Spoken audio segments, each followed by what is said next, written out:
Hey guys, welcome to our review of Peacemaker Season 2, Episode 1, the premiere episode that takes the Peacemaker series, written by James Gunn, directed by James Gunn, into the new DCU. So they kind of address that right at the beginning, and then they give us a new season. I'm not in my Superman outfit, as you can see. I think too many people are giving me shit for wearing it over and over. So fine, I guess I won't wear it anymore. But yeah, so the Peacemaker is back, and it is a lot of fun. This is immature, raunchy comedy with a kind of a reformed Peacemaker who, you know, was kind of a bad guy initially and a kind of a fuck up, but he's kind of our fuck up, and you see he's got a heart of gold, and you want this character to succeed, and you want him to do well, and really, James Gunn loves this series. I can tell he does, because he can kind of do whatever the fuck he wants to do in this. This is with a character that nobody really cares about, DC doesn't care about, so he can do whatever. I mean, going from Superman to this is crazy. You know, if you're a new fan of the DCU, don't take your children from Superman and have them watch this first episode. It's going to be quite awkward because there is a orgy here at HBO. HBO has to let you know, hey, we're this is still HBO Max. So you got some floppy cocks and pussies and boobies flapping around everywhere as they're doing the dancing and doing this drug-fueled, trying to get over this argument that he has with Harcourt. Where there's perhaps a budding relationship going on there, picking up from what we've seen a little bit at the end of season 1. But it's great. It's funny. Almost, not all the jokes land, but enough of them land that I'm like, man, yeah, this humor is really for me. And then essentially this deals with the Pocket Universe, and James Gunn is kind of known for taking. He likes doing. He'll take a plot element from, like, you know, something before that was seemingly insignificant and blowing it up into something big and creating a whole new storyline out of it. And that's what's going on here with the Pocket Universe that was kind of alluded to and introduced Metropolis. In the first one. So, and I think it's fascinating and interesting, this little Pocket Universe. I always thought, wait, so this racist guy developed this universe, but now it kind of seems like it's not something that he made. It's something that, you know, is a shared space, which was kind of funny at one point. Yeah, the alien. Like, what the yeah, fuck? It's like a superhero or meta-human backyard. He's like, hey, man, what's up? So he's taking out their trash and shit. Or it looked like that alien, you know, maybe a pet of his died or something. That's why he was kind of grumpy. Yeah. It's just crazy, man. It's fun. Or if this is fucking parallel universes, then maybe that's a Peacemaker. Just a Peacemaker from a different fucking universe. I don't know. I don't know what they're planning to do with it. But clearly, this is where the new DCU kind of direction is headed. Frank Grillo is in this. And he is senior Rick Flag.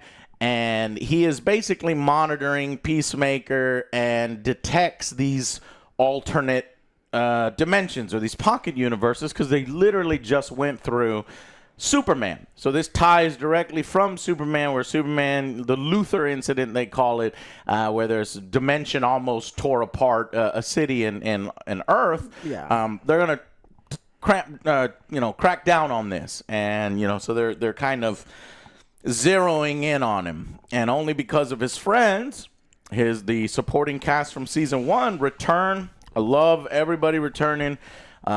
Fits like a glove. They don't have to replace anybody. Everybody is, including Vigilante.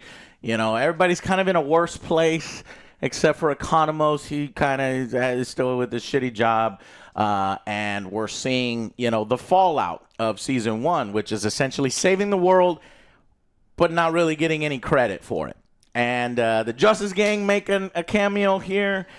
There's a lot. They managed to cram in a lot, and I think it's a good start to whatever he's building towards. So I really liked it. What did you guys think of episode 1 of season 2? I honestly thought it was a great start. I wanted to see another episode. This did a great job doing a recap of it and showing the aftermath of what's going on. The acting by John Cena is still fucking great. Like, holy shit, like this guy can actually act. This guy can Because you were telling me when we were watching it, they did a poll with the... Yeah, so on Twitter, I saw this thing where it was like, who do you think is the best actor of these three? Dave Bautista, Dwayne Johnson, The Rock, or John Cena? He's the fucking bottom. And I saw the list had Dwayne at the top, at least the person who really... Yeah, I guess his popularity, Joe, you know how fucking people are. But if you were to ask me, here's how I would do it. You put it in the comments down below. I put John Cena, Dave Bautista, I agree. Dwayne Johnson. Dwayne plays the same fucking character. I agree with that list right there. Because, like, again, in this series, he's been doing a good job, a great job actually. And this one, he continues that, and the motivations are there. We see the other dimension where his family's there. It's like, this is what he wanted. Yes. His hopes and dreams are all here. It's like, well, fuck. I'd rather live there because right now the aftermath is shit. They don't get credit for anything. Mm-hmm. Nobody likes him. Nobody respects him. So you understand why he's the motives using are there, and I could get behind it. So I was like, okay, this is a good story. Yeah. Not even drugs can really give him that hit, that release that he needs, and now he's found a new drug. No. Going to his a family where his father actually fucking loves him. And this is what I'm saying with the acting with John Cena. This moment where...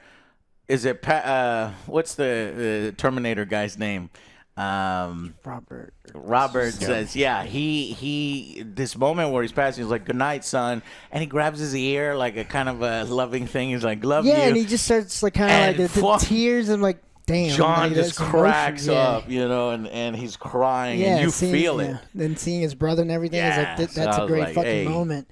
Good. But the thing that's kind of weird is the James Gunn thing. It's like the orgy thing was kind of fucking weird. Kind of just James is a bit of a pervert. I know he is. I watch all of his behind the scenes interviews. The podcast is actually really fucking good. And I love the dude for being so fucking transparent with everything he's doing. I did because I wanted to see titties.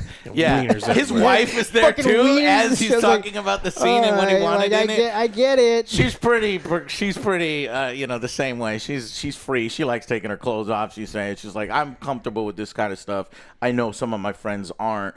But you know, they're probably perverts. They probably have a good relationship and stuff. But again, I respect the guy for having, you know, these creative visions and these stories that he executes and goes through with, and he's doing a good job of it so far. So. Yeah, just a little nitpick, but I don't think it added anything. But it was But I wonder if HBO is like, hey, can we get some more titties up in here? We haven't had a Game of Thrones titty in a long time. Can you give us our titty? Yeah, this is a strong start for me. I'm fucking loving it. I think it's all right. If I had read the dust cover for like this book or this set of comics, I don't think I would have bought it. I don't like the whole multiverse thing where there's a better life. I mean, it's a thing. Multiverse. It's a thing that, you know, and it's not. Are we kind of burnt out on I personally am, and so it's like I definitely see the quality. I think the jokes are hitting. I think the orgy thing, if we had like one or two more jokes that like really had it earn its place, totally fine with it. I'm not a prude. You want to show wieners, I don't give a shit.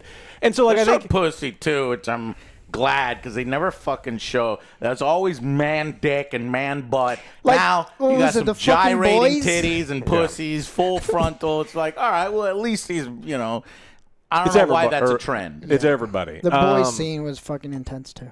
The boys, yeah. But again, there's a lot of dick and man butts there. There's not enough vaginas there. Yeah. We get some vaginas.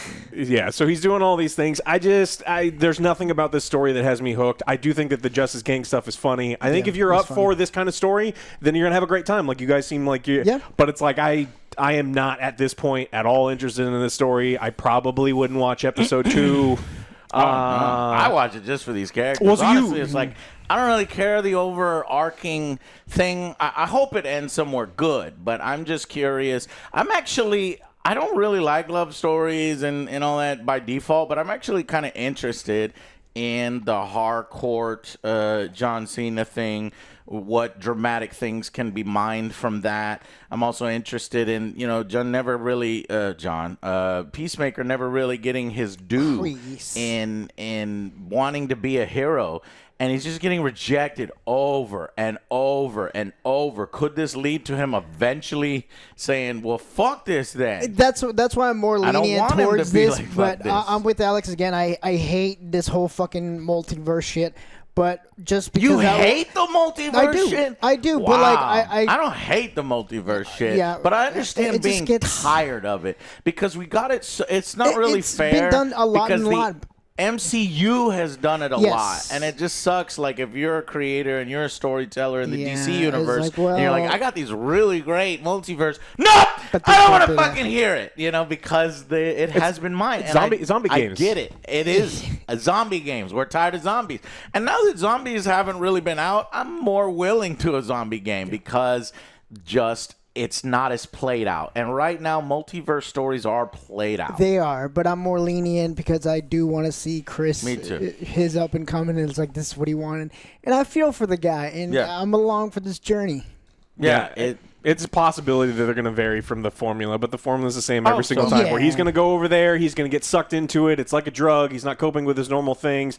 They need him back on the other side. His team will have to go get him and convince him that to leave paradise and go back, and then he'll do it. Me, and he'll learn a lesson. But that's a new take on the multiverse. They haven't really done that in the MCU. It's just been it's not an MCU thing, but it's like that's Scarlet Witch is like, this is better life because I have my kids here. It's like, well, that's not really yours. So okay, you made a good point. Yeah, there's like tons of books and stories and other things that they've done this kind of thing. It's like I like these characters. It's just like we have a fire hose of media at all times, and it's like Peacemaker's not one of those ones where I've got to watch a show, but I do think he's doing a really good job. But so also this new universe, this multiverse. Could be played out in trope and boring. I've seen it 1,000 times, but I guess because I like the characters and there's enough interest for me, like his brother. Like I want to know what kind of hero, what kind of powers his brother, and that actor. I really love him from The Office. From The Office. Yeah, but he's not as good in The Office. Here, like, all of his mannerisms, like, I could feel the love from one brother to another and that, like, giving your brother shit stuff instantly. And we've only been on screen like 30 seconds, and I'm like, okay, what happens when this guy figures out that his real brother is dead and this other brother killed his brother? Like, that shit is going to blow up. And they're crime fighters. They're not racists. It doesn't appear that they're racist. We don't know. There could be something sinister. That's what I'm thinking. At one point, he says... a little twist or something. They're constantly fighting crime together. So, maybe there's a twist coming. But it appears on the surface they're not racist, and they're good guys. The white dragon is blue instead of red and white, and he's blue and whatever. So, and his father's loving. And so...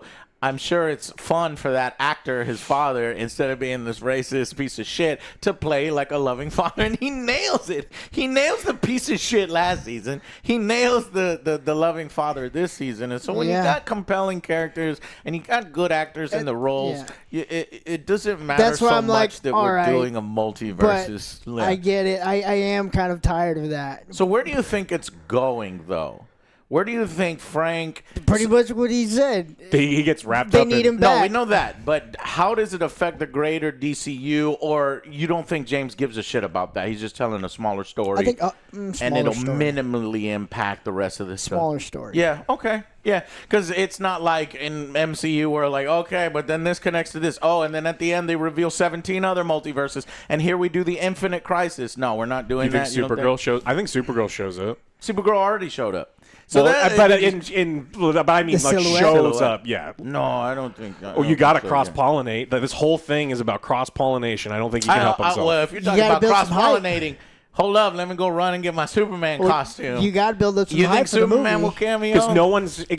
People need to be. Peacemaker cameoed in Superman's movie, so it'd be all right if Superman cameoed in Peacemaker. Well, the movie's already out, but they need to build some buzz around Supergirl. So Supergirl has to show up. You want to build buzz? Yeah, it's like, oh, that's a cool character. Yeah. It's like, hey, she's gonna have a movie. Go check it out. I don't think either of them showing up because they were in Dark Silhouette. Because if you got the actors, then you wouldn't put them in dark silhouette. You would, or maybe this is a feint, and they're like, "Hey, don't worry." They didn't want to change the scene because they were dark silhouettes in the last season, so they had to keep it the same. But it's like Millie Alcock. You know, they got her under contract. It's like you show up in these things, you got to advertise for your own movie. Yeah. Yeah, I pretty much think we got everything covered there. Oh, Adebayo, I think her name is, right? The character. You know, her girlfriend, this subplot that we thought was weighing down season 1. Now, we don't have access to all the episodes. A few reviewers have seen them all. We've only seen one. Good things. But some of those reviewers are saying season 2 is better than season 1. That's good. And that's crazy because I thought that season 1 was really, really strong. I ended up giving it a 9 out of 10. So I'm curious to see how this one, and if James Gunn is really listening to the fan feedback. That's another thing I like about James. He's like goes through the comments and he reads it. So even though he may not absorb it all, he probably takes feedback. I mean, it seems as if, she left me and she doesn't, respect the badass that I am. But maybe she'll come back in the rest of the season. I don't know. But that was one of the subplots that I felt was weaker and kind of distracted from what I wanted, which was the more interesting stuff with Peacemaker and Vigilante and his family.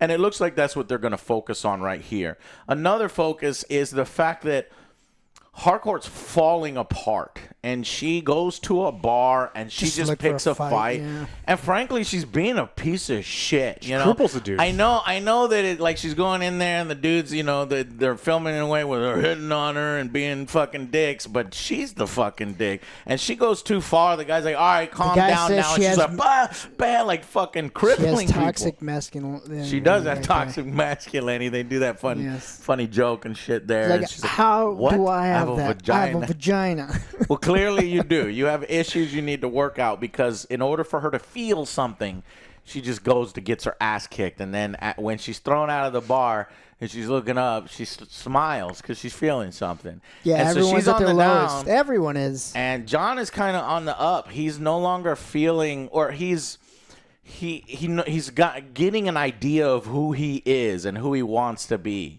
Rather than living under his father and all that trauma from his father. But this is going to definitely throw a wrench into the story. And I think ultimately, like Alex said, it's a story about rescuing one of your friends from, a bad situation or from a great situation. Getting lost. Right. How does it turn into a bad situation? Well, he did murder somebody on accident. Look, it's that Peacemaker. With the spoilers. Okay, spoiler section go watch it. Right now. Okay, but first, let's do the final verdicts for episode 1 for the premiere, and then we'll do the spoilers. So, go. I'm going to give this a 9. I really had a lot of fun with it. It was good. The acting was great. It has some funny moments, a lot of funny moments, and I actually do care about these characters. Yeah. So hell yeah, damn, that's high. I didn't expect that. I liked it a little less. I'm going to go with a 6. I think it's still a funnish watch. I think some of the comedy hit, but I think a lot of it didn't really tickle my fancy too much. There's a lot of stuff in here, like we talked about with the story that just, it's not super exciting for me. And it just doesn't it'll hook you maybe later. It certainly absolutely can. It's one of those things that, I really wish that we wouldn't do the whole drip this thing out. I think it's a terrible way to release these things. One at a time. Yeah, we always like it when you give me 2. Give me 2. Give me half. And like then Twisted Metal, which, by the way, we are going to do a final Twisted Metal, review at the end. Nobody's really caring about that series. I wonder why. Yeah. Were we right? But yeah, I really want them to have more of it so I can figure out if I like it and I'm interested in this kind of story, or if it's going to be bog standard multiversal thing that I'm kind of tired of. Yeah, so I was at a 9 or an 8. I think initially when I first saw it, about an 8 out of 10. I can see what Alex is saying, because it's like, man, I'm kind of tired of the multiversal stuff. I don't want to do it all over again in the DCU. But at the same time, there is good storytelling opportunities. It's just maybe, can we put this on pause, James? Like, finish this little bit and then put Multiverse on pause for a long time.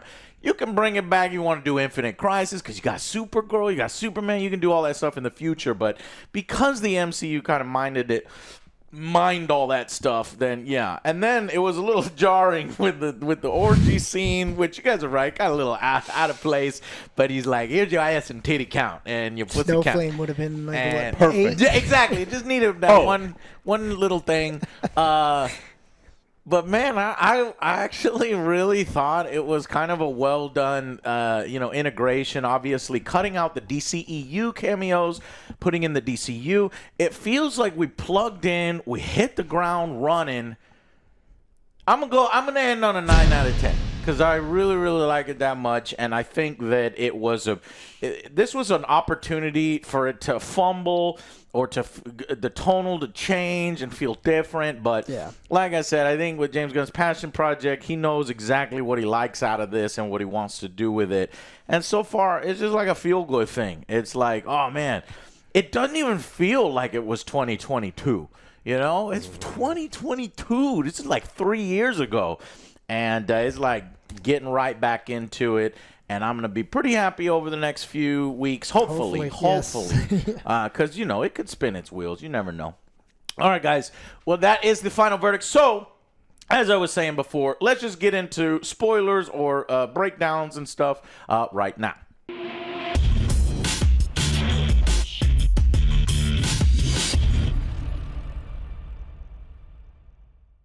Okay, so eventually, he did what a Boba happens? Fett. He did the Boba Fett thing. He did a Boba Fett thing? Oh, yeah. So he's in the house right after, he has fun. They're telling a story about imps and how Peacemaker, this other version of Peacemaker is kind of a troublemaker, and he's a lovable rascal, and he was like fucking around with the imp dimension 8 doors down. So they clearly know about at least this version of White Dragon knows about that dimension. And so when they go to bed, he goes to his room and he's got all this fucking stuff. I don't know, the picture of him, like the affliction shirt.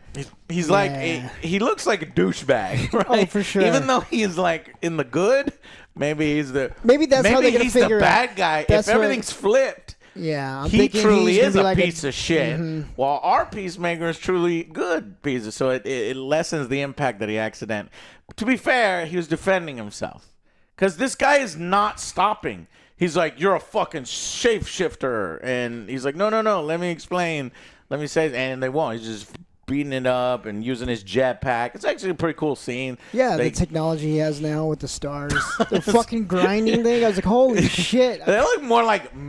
He is kind of a piece of shit because that's not to end the fight. That's just to maim you because it doesn't hurt somebody enough. Yeah, because I thought it was just going to get impaled. Kill somebody. Just get impaled, but it's like, no, it keeps going and going. It's supposed to be annoying. I was like, holy shit.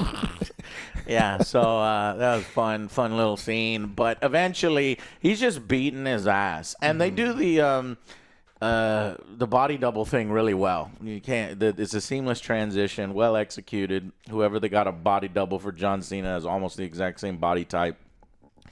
Anyway, he's about to die, but because he has knowledge of the Peacemaker suit, because he's fucking Peacemaker, and just he knows what button to hit. Yeah. And then, it's like that accident, that funny accident, terrible accident, where he flies up, gets impaled on one of these light fixtures in this crazy dimension, and then falls down. He's got a big old hole in his chest. No. He's going to say something, and then he dies. And it's like, cool. And that's a great setup because that's interesting drama. Killed someone. You killed yourself. Oh, wait. So that's even crazier. He killed his brother. He thinks he kills his brother. He killed his father. He killed his brother. He killed his father. And now he killed himself. He's got to fuck up. But he didn't do it on purpose. He was being attacked, Joe. He had no choice. He was going to die. The only one that he murdered is his father. Yeah. Right. And so, the brother thing was an accident that was instigated by the father. The other one was self-defense. And his dad, he just straight up murdered him. And that's, you should murder that But guy. this is why I like the Peacemaker character. Because he's like, it's very compelling. I like it. And I want to root for his, like his up and coming. Yeah, a guy to root for. Exactly. So there's 8 episodes of this. So we got 7 more, goes all the way to October 9th, 1 a week. I really enjoyed it last season. I think I'm going to enjoy it this season. This first episode was directed by James Gunn and written by James Gunn. They're all written by James Gunn. I like that single vision. You know, this is where he's just having fun. Now, he doesn't direct them all. He gets some of his friends every once in a while to do a few episodes. He does a lot of episodes too, but that's cool. I like when there's one writer and stuff, because often you can get tonal shifts that don't really make sense. Yeah, as long as he's there kind of overseeing, he's like, okay, well, this is the vision. Just write something around this. We'll be fine. The one thing that didn't really come through to me that I thought was going to come through a little stronger is Rick Flag Sr., his personal vendetta against, because he knows that Peacemaker killed his son, but I guess he's keeping it together right now in front of his employees. There's a new female agent lady. I don't know her name, but she's helping, and she kind of is like, what? When he's like, this is priority one. But the thing is, it is priority one. So, like, he has that We don't covered. want another rift. We don't want another Superman rift tearing the earth apart. So if they were trying to say, well, like, he has a personal vendetta, it didn't really come through. It's like he's doing his job. But maybe that's going to show up later. He does that. And then we do see a sneak peek. So we're in the spoilers. We see a sneak peek at the future of the season.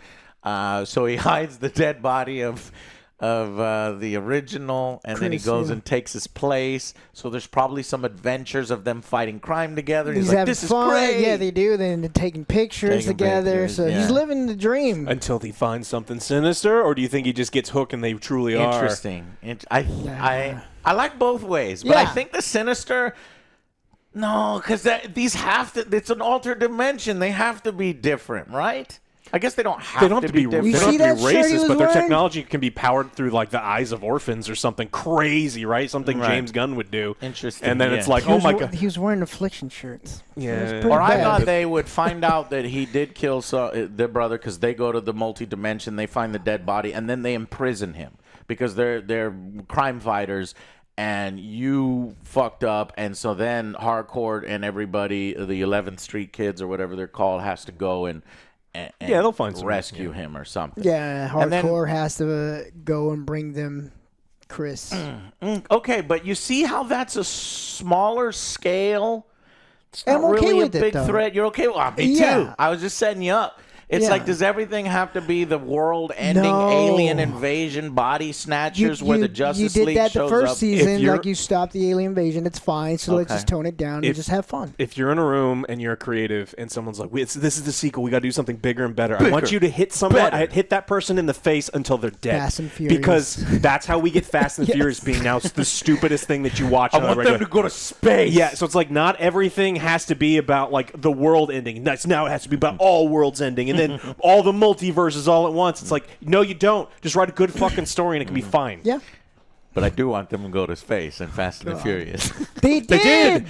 Nah, they took a They took a Pontiac to space. They put like I want them to go to the moon. They put duct tape on the fucking vents. It's like, okay, let's just tape that up real quick. Oh, that's right. It's fucking stupid. That's so fucking stupid. All right, and then okay, since we're in the spoiler section, kind of mentioned the Justice Gang cameo. I thought it was funny, maybe a little bit too long, but since they're having fun on set, they probably just went. Nathan Fillion is always funny. He's like, yeah, sucking dick. He's like, what's your guy's blowing superpower? dudes. And blowing dudes. But it has basis in what he knows, because remember, he was saying like, I'll fucking do anything for justice. And there was some joke where he's like, I'll suck off all the dudes on the beach for justice or something. And so everybody, something like that. So it has bases in there. Oh, and then instead of Aquaman, what was it? Fucking fish. It is Green Lantern on a magic carpet. He threw up. Right? I think he liked it. He's into puke. He threw up on Green Lantern when he was taking this ride. And, of course, Peacemaker always has to put a spin on it. Like, it's never his fault and everybody else is weird. And he's cool. And he's like, but he liked it, And then so when Green Lantern shows up, it's like, oh, this guy, he tells everybody I have a puke fetish. And the hot girl is just laughing her ass off. And the people you see there was... you see Superman, You see Hawk Girl. You don't see Batman, right? Yeah, No. you don't see Batman. Mr. Terrific was there. Exactly, Mr. Terrific. And then Supergirl's there. But he's not in it. It's just the silhouette. And then later on, you see Maxwell Lord, the leader, the sponsor of them, and then Nathan Fillion. And they do this joke where they think they can't hear, but they're always just like talking shit. This guy sucks. Green Lantern's kind of sad because his ass is so flat. He wants a bigger ass, and he's like, "This is like flat." And then she's like, "This guy sucks." Oh, there was a cameo from. I turned to Joe, so this chick comes in a rabbit costume. I go, "That is like one of the more obscure Batman characters." Joe looked it up, and it's called White Rabbit. What can she do? She could be at two places at once. So that's and I forget that. I guess she showed up as a villain at first. I don't know. I actually read this comic. I was like buying comics at the time, and I was like, I don't really like this. I like the design because she's like a sexy chick with in a bunny thing, but it's like this isn't one of Batman's better villains. So this is James Gunn style. He'll take somebody that's like a throwaway character and throw it in. When are we getting our Snowflake? We should. Somebody has to get in front. Why we not? just need to tweet James. Never ending nonstop. Until we see our we had a cocaine orgy, so this fits. Yep. He fits. He would do it. If he probably doesn't know about Snowflake. Oh, I'm sure he's got to. He should. Okay, I think that would have made the orgy a little bit better if he made a cameo there. He's like, I don't know. Maybe try this, and then he goes crazy. It's like, that's and he jumps out the window. Yeah, it's like that's Snowflame. That's Snowflame. That would have been amazing, Joe. But yeah, so they had a little scene there, and I thought it was cool. I think that's where it ends. I don't think, unfortunately, we're getting a Superman cameo. I don't think we're getting a Supergirl cameo. I think so. I would love it. It made me immediately rate it even higher, you know. But yeah, so the DCU, in my opinion, is still going strong, still going well. The TV series, but this one's kind of like grandfathered in, right? Because this was in the DCEU. We liked all the characters since it was James Gunn's personal project. He loves it. He gets to do whatever he wants, and his wife's the star. His wife, his wife. But yeah, I mean, they started that relationship during it, but it's just awesome, and so it's grandfathered in, and it's still good. I'm curious to see how the future of the DCU evolves. Is Supergirl going to turn out good? It's using the bones of something really good. It would be a colossal disaster if it wasn't good. I think that one's going to be good. Clayface, if you've seen some of the Clayface in the original Batman animated series stuff, that also has good stuff. The Clayface source material apparently is also incredible. So the source material is good. It's just no one gives a shit about either of those characters. Right. And by no one, I know you do, but I'm talking about like the mass people who aren't seeing movies. I did like Clayface, because but in that one episode, though. I did like it in that one animated episode. Is great, but like if you try to stretch that out, it's like, I don't know. Everything these days is, how much box office did it do? Did it beat Zack Snyder's Man of Steel? It's like, who the fuck gives a shit? As long as people liked it, exactly. As long as the studios are at least making money, because obviously, who gives a shit? Well, if it flops, then you give a shit. But if it does well, and if it's not, it doesn't have to break box office records. But what needs to happen is the studios do need to pull back their budgets when they see that right now. Overseas, superhero movies aren't doing that well, even MCU. So Fantastic Four, I thought was doing better internationally. I said it in one of my last videos. No, it did just as bad as Superman, around the 46% to Superman's 42, 43%. Yeah. It's just not, they're suffering from, fatigue as well, or maybe Fantastic Four is, again, one that they don't really care about. But I read comments like Superman, a lot of countries don't really give a shit about Superman as much as America does. He truly is American mythology. Boy Scout. He really is like our superhero, that resonates well in the United States, more so than other countries. But everything's this is going well. And from what I hear, it's doing well. So we've got multiple episodes. We're looking forward to it. Let's see. The next one is A Man Is Only As Good As His Bird. So they'll probably have some Eagly stuff. Another Rick up my sleeve. That's going to be the Rick Flag stuff. Maybe that's where he goes inappropriate and he's like, just has this vendetta. And that other female agent's like, all right, I got it. So we got to stop Rick because he's on. Because he killed his son. And he's showing no emotion. I want him to be like, you killed my fucking son. And have that resolve. Because we don't get a resolution. We haven't had it yet. And then, need I say door? That's probably goes to the parallel and does all the stuff in the parallel. And then back to the suture. Suture is a medical term, right? When you're stitching something up, so probably somebody gets hurt. And then the last three, they're hiding the titles, and these are by James Gunn. So maybe this is where he does something big. I don't know. All right. Well, that's it, guys. Tell us what you thought. Have you seen it yet? I think this is a good reason. I needed a reason to keep my fucking HBO Max subscription because there's nothing right now. This is it. So I'm glad that something showed up. This will keep me going. Update on Penguin 2. They're not going to do a Penguin Season 2 until after Batman Part 2 premieres, but then maybe not even then. I think what's happening is, because it takes Matt Reeves so long to do all this shit, they're like, this is done. After you get your sequel, we're done. But if it makes $1 billion, then Matt's like, oh, you say I'm done? No, I ain't done. I ain't fucking done. I'm going to keep doing my Batman while y'all do your stuff. It's going to be interesting to see. And then, if that happens, is it going to be weird when James Gunn is like, no, we're not moving forward with the Batman, but it just made $1 billion? Or is he going to do, okay, you can keep going? Because James is a big fan of Matt Reeves, so he's like, yeah, you can keep going. And then I'm bringing my Batman, and then you have two Batmans going on at the same time. Is that possible? Do you think the market can sustain two Batmans? And then the fans are like, this Batman sucks, James' Batman sucks, and Matt Reeves' Batman is the best. Oh, that's going to happen. Yeah. That's for sure going to happen. All right, well, we'll see what happens as we move forward. Thank you so much for watching, and we'll see you on the next AngryJoe Show. Bye, guys.